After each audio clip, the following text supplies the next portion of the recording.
Bonjour à tous, je suis Pierre Stepanov, directeur du musée de Picardie et aujourd'hui je vais vous présenter la nouvelle exposition de notre établissement Dessins français des collections privées françaises qui se terminera le 27 septembre et qui présente 170 dessins de la période de la fin de la Renaissance jusqu'à la Révolution, des dessins qui sont tous issus de collections privées françaises.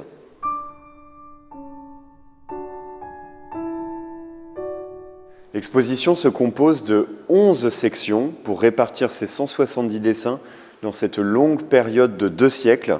Nous avons privilégié, avec les 2 commissaires de l'exposition, Nicolas Schwed et Patrick Ramade, une approche qui soit à la fois chronologique, mais aussi thématique. On va aller tantôt à Paris, tantôt dans les provinces, tantôt à Rome.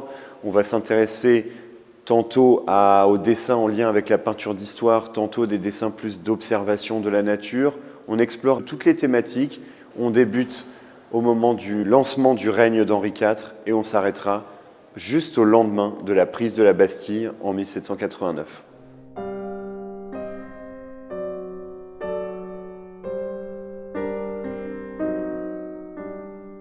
Alors, dans cette première section, nous explorons la période de la fin du maniérisme, la fin du XVIe siècle, le début du XVIIe siècle, qui est une période notamment qui est caractérisée par les grands chantiers que va relancer Henri IV après les guerres de religion.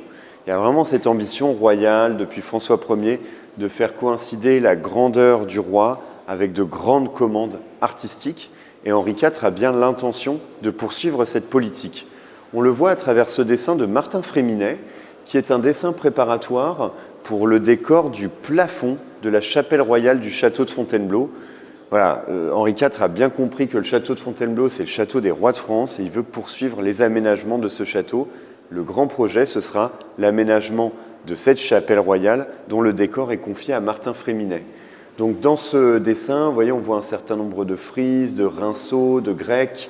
On retrouve le chiffre du roi de France, le H de Henri, ici mêlé avec le M de son épouse, Marie de Médicis, et puis des figures historiées, ici peut-être une représentation de la foi avec cette femme qui tient un calice, et ici une représentation plus anonyme.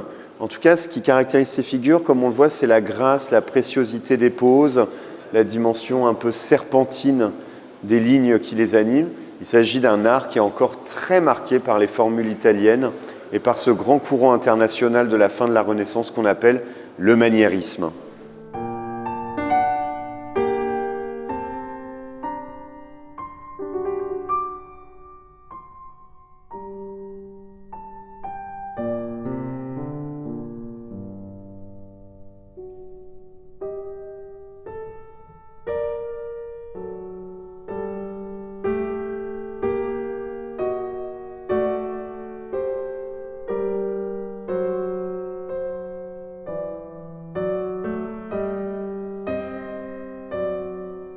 Alors nous sommes aux côtés d'un des chefs-d'œuvre de l'exposition. C'est une extraordinaire étude de Simon Vouet pour un Christ, pour une flagellation du Christ, un tableau que cet artiste a peint pour l'oratoire d'Anne d'Autriche au château de Saint-Germain-en-Laye, tableau qui se trouve aujourd'hui au musée du Louvre.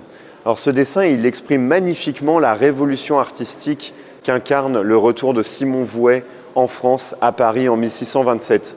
Vouet est un artiste qui a passé de très longues années à Rome, en Italie, où il s'approprie les formules de Caravage et où il contribue à inventer ce nouveau langage artistique qui est le baroque.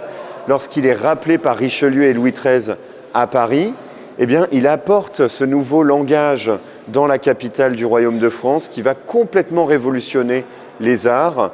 Il est l'auteur de très nombreux retables, de décors pour les hôtels particuliers, de tableaux pour les églises.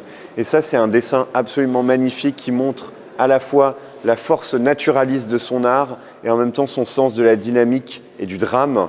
C'est un dessin absolument exceptionnel.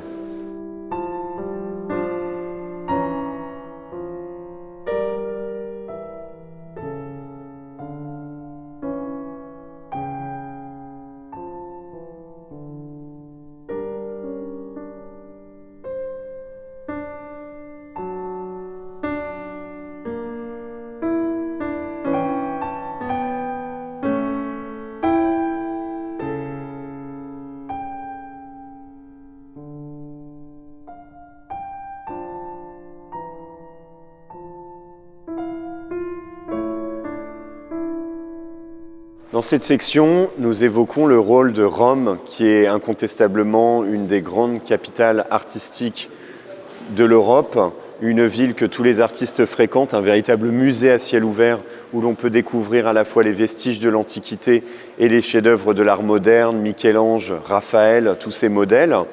Et à travers donc un certain nombre de dessins réalisés par des artistes français qui y ont séjourné, voire qui s'y sont installés durablement.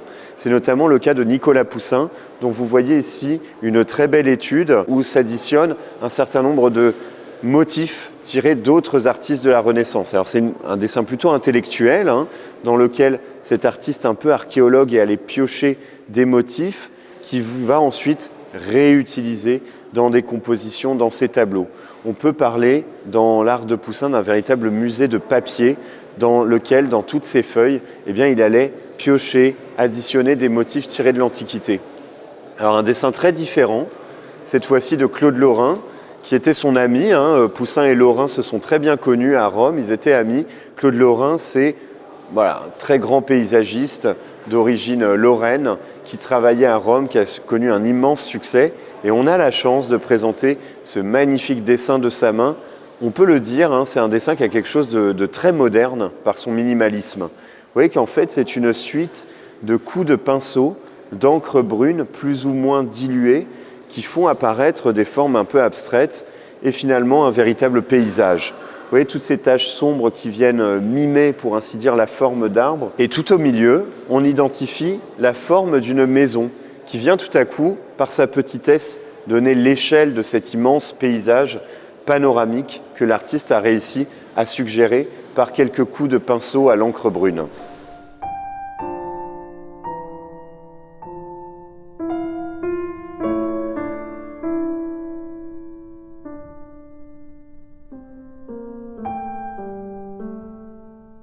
Alors dans cette section, on a voulu évoquer la richesse des provinces en France au XVIIe siècle. Évidemment, en ce temps-là, Paris devient une véritable capitale artistique européenne, mais toutes les grandes villes du royaume sont également des foyers artistiques qui ne sont pas en reste. Je voulais notamment vous montrer ce dessin d'un artiste natif d'Amiens. C'est particulièrement important pour nous d'en parler. C'est un dessin d'un artiste qui s'appelle Claude François. Alors c'est pas le Claude François qu'on connaît tous, c'est un autre Claude François du XVIIe siècle. C'est un élève de Vouet. Il se forme dans son atelier et puis il choisit de revêtir la robe des franciscains. Donc c'est un religieux. Il va prendre le nom de l'évangéliste Saint Luc, qui est le saint patron des peintres. Alors cet artiste donc va se retrouver en charge d'exécuter des tableaux, des retables pour tous les couvents de franciscains récollets du royaume. Donc c'est un artiste que l'on retrouve un peu partout en France, dans les églises de notre pays. Mais un épisode particulièrement incroyable, c'est qu'en 1670, il a été envoyé par son ordre en Nouvelle-France. Donc il traverse l'Atlantique, se retrouve au Québec pour aller peindre des tableaux pour les églises des quelques communautés religieuses installées sur ce territoire. Et c'est à l'occasion de ce séjour qu'il a réalisé ce dessin assez incroyable qui représente la pêche à la morue en Nouvelle-France. Alors c'est une pratique qui était menée par les pêcheurs basques, les pêcheurs bretons qui traversaient tout l'Atlantique, se rendaient dans le Saint-Laurent, pêchaient ces poissons et comme on le voit ici, les préparaient, les conditionnaient pour les conserver, pour qu'ils puissent traverser l'Atlantique au retour et être vendus en France. C'est vraiment un dessin un peu d'anthropologue qu'a réalisé ici Frère Luc, où il étudie chacune des étapes de la préparation de ce poisson.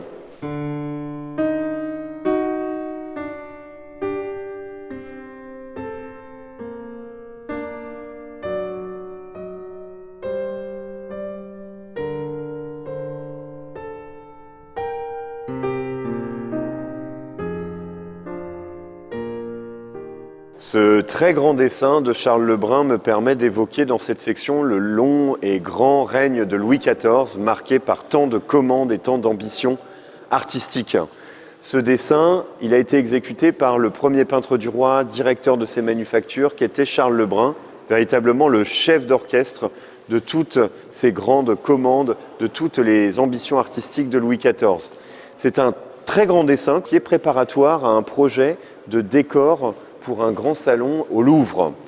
Alors ce décor devait représenter, on le voit ici, l'apothéose de Louis XIII, et puis ici le jeune Louis XIV avec sa mère Anne d'Autriche, et autour, dans des écoinçons, les 4 âges du monde, donc l'âge d'or, l'âge d'argent, l'âge d'airain et l'âge de fer, selon ce grand mythe de l'Antiquité qui raconte comment l'humanité aurait connu ces 4 grandes périodes. C'est un dessin dans lequel l'artiste en fait réutilise le grand décor baroque italien qu'il a pu observer pendant ces années romaines. On voit que l'espace est en fait structuré par des figures qui devaient être sculptées et entre elles s'ouvraient des écoinçons qui auraient dû être peints et tout ça composait un immense décor extrêmement spectaculaire à la gloire du roi et à la gloire de sa dynastie. Alors finalement, ce plafond précis ne fut pas réalisé, mais le dessin exprime parfaitement toutes les ambitions artistiques de ce règne.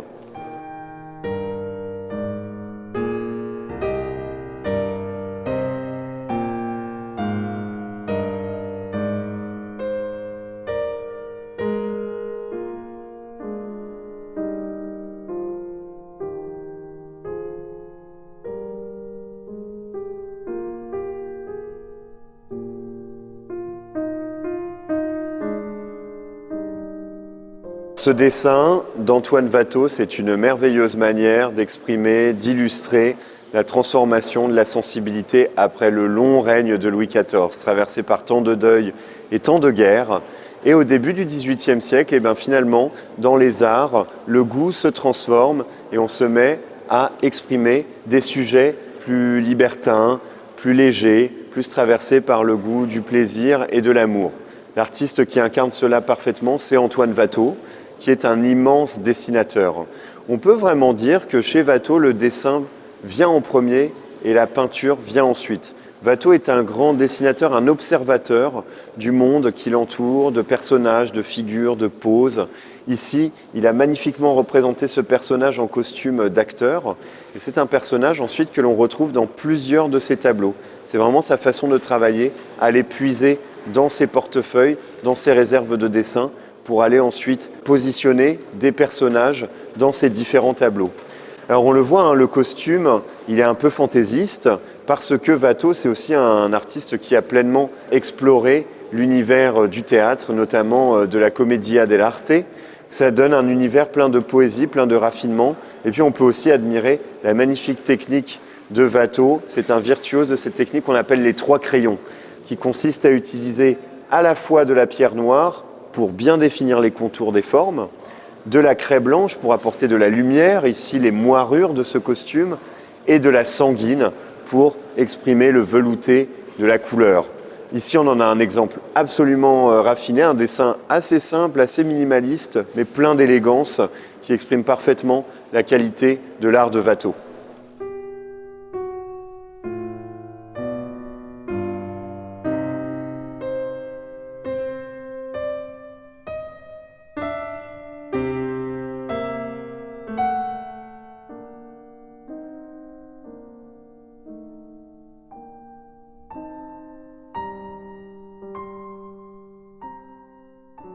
Alors c'est ce dessin que nous avons choisi pour faire l'affiche de l'exposition. C'est un dessin de François Lemoine, qui est la figure majeure en peinture d'histoire au début du XVIIIe siècle. C'est vraiment à cet artiste que sont confiées certaines des plus grandes réalisations du début du règne de Louis XV, que ce soit le décor de la chapelle axiale de l'église Saint-Sulpice à Paris, mais aussi et surtout l'incroyable plafond du Salon d'Hercule au château de Versailles. Immense plafond avec 142 personnages qui sont présents dans ce ciel dans lequel on voit Hercule qui arrive sur l'Olympe et qui est accueilli par Jupiter. Et on présente un des dessins préparatoires d'une de ces 142 figures. C'est cette femme, Pandore, qui est représentée ici selon la technique des 3 crayons. Donc nous avons à la fois de la pierre noire pour définir les contours de la figure.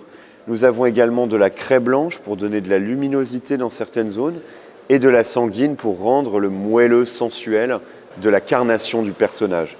C'est un très beau dessin qui représente Pandore. On la voit avec sa boîte dans le ciel. On croyait à la base qu'il s'agissait d'un dessin de Natoire. D'ailleurs, un lointain propriétaire de cette feuille avait inscrit le nom de l'artiste en bas à droite. mais en vérité, c'est à l'occasion de cette exposition que Nicolas Le Sur, qui a étudié ce dessin et qui est auteur de sa notice dans le catalogue de l'exposition, a compris qu'il s'agissait en fait d'une des 142 figures du plafond du Salon d'Hercule de François Lemoine.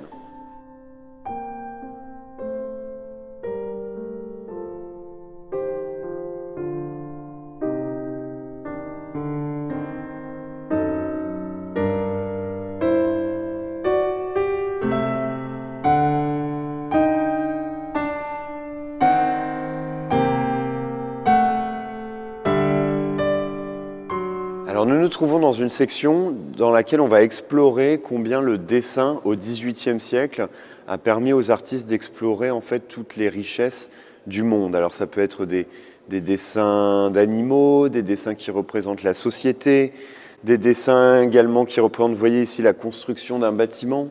Mais on va particulièrement s'intéresser à ce dessin assez ravissant de Carmontel. Alors Carmontel, c'était un ancien soldat qui était dessinateur topographe et qui s'est retrouvé au service du duc d'Orléans. Le duc d'Orléans qui avait une cour un peu rivale du roi, hein, c'était le cousin un peu jaloux du roi de France. Et il avait auprès de lui ce dessinateur qui dessinait un peu tous les visiteurs de ses châteaux, tous les membres de sa domesticité, tous ses domestiques.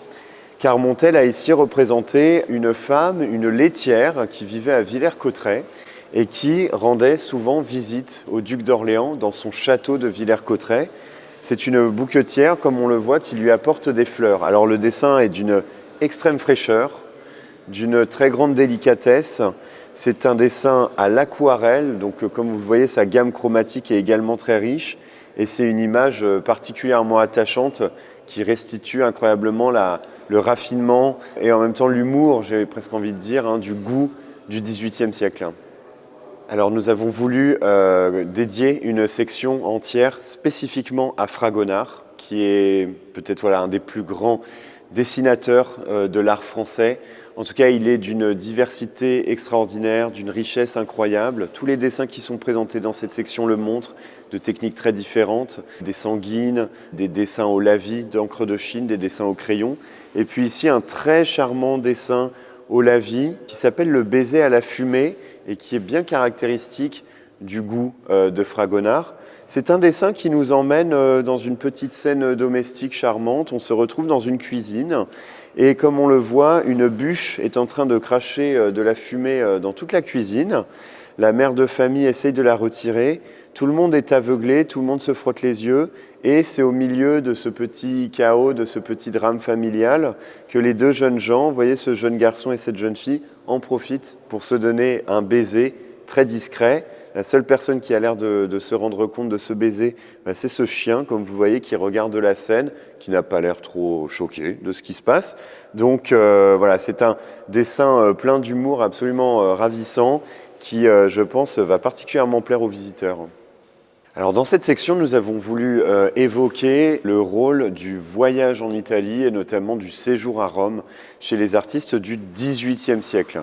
Alors par rapport au XVIIe siècle, ce lien à l'Italie il s'institutionnalise du fait de l'Académie de France à Rome, hein, qui devient une institution où viennent séjourner les prix de Rome et autour duquel gravitent les artistes français qui passent dans la capitale de Rome ou qui même vont y séjourner durablement. Alors on peut l'évoquer notamment à travers un artiste tellement fameux, c'est Hubert Robert.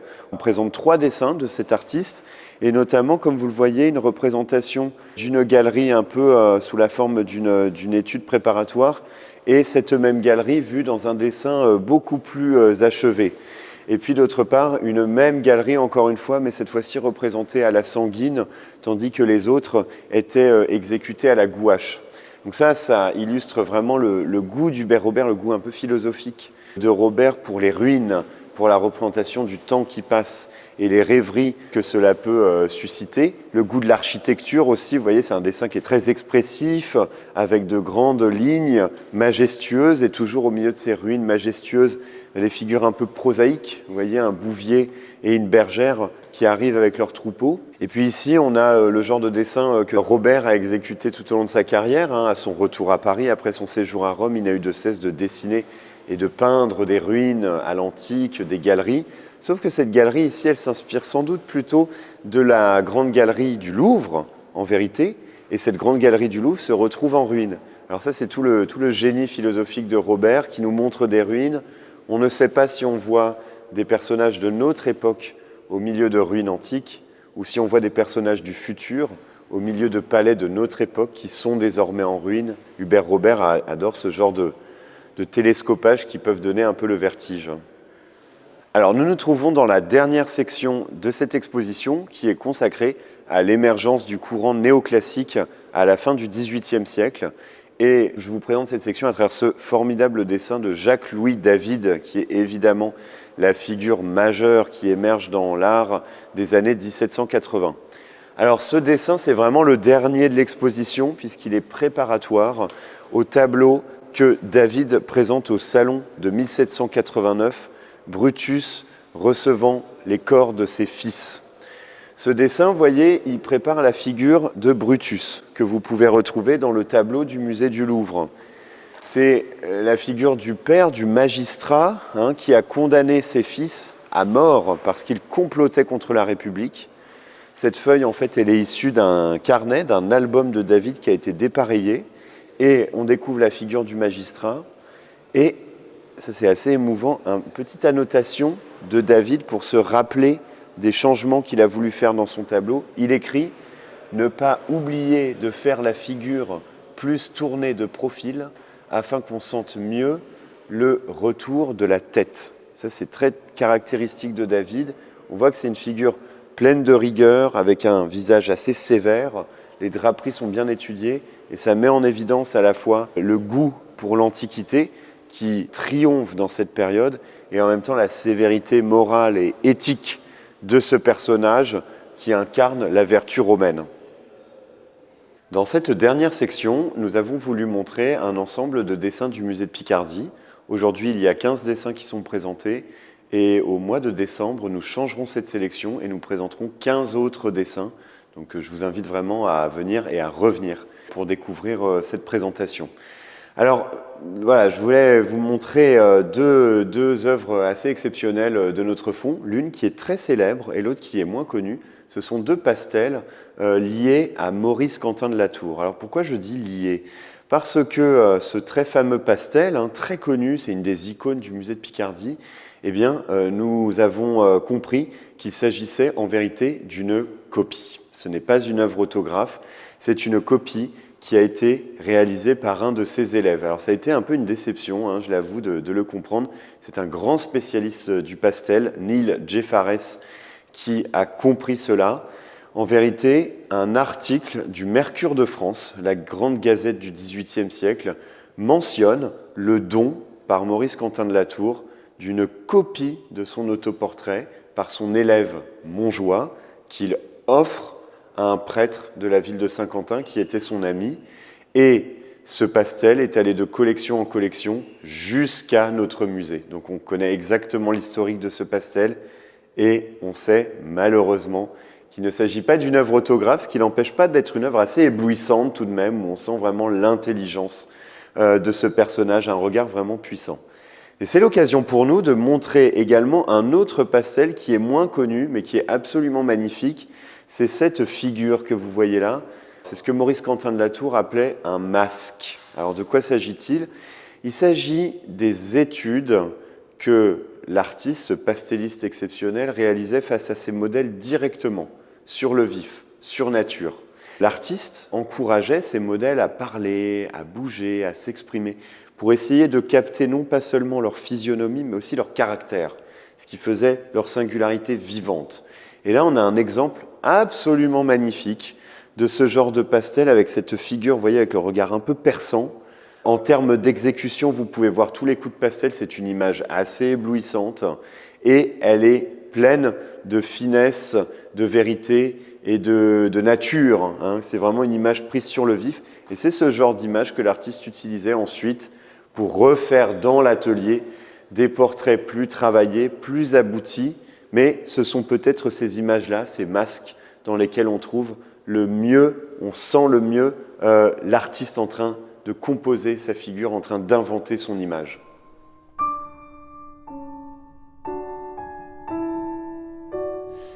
L'exposition est présentée au musée de Picardie pendant tout l'été et pendant tout le mois de septembre jusqu'au 27 septembre. Alors dépêchez-vous, elle ne dure que 3 mois. Et d'autre part, nous présenterons des dessins du musée de Picardie jusqu'en 2027. Donc si vous êtes en retard, vous aurez encore des dessins à voir. Et si vous souhaitez garder un souvenir de cette exposition, nous avons également publié un catalogue, un grand catalogue de plus de 400 pages aux éditions Sans Égale, dans lequel chacun des dessins présentés dans cette exposition fait l'objet d'une notice scientifique par les meilleurs auteurs spécialistes des artistes ou spécialistes de la période.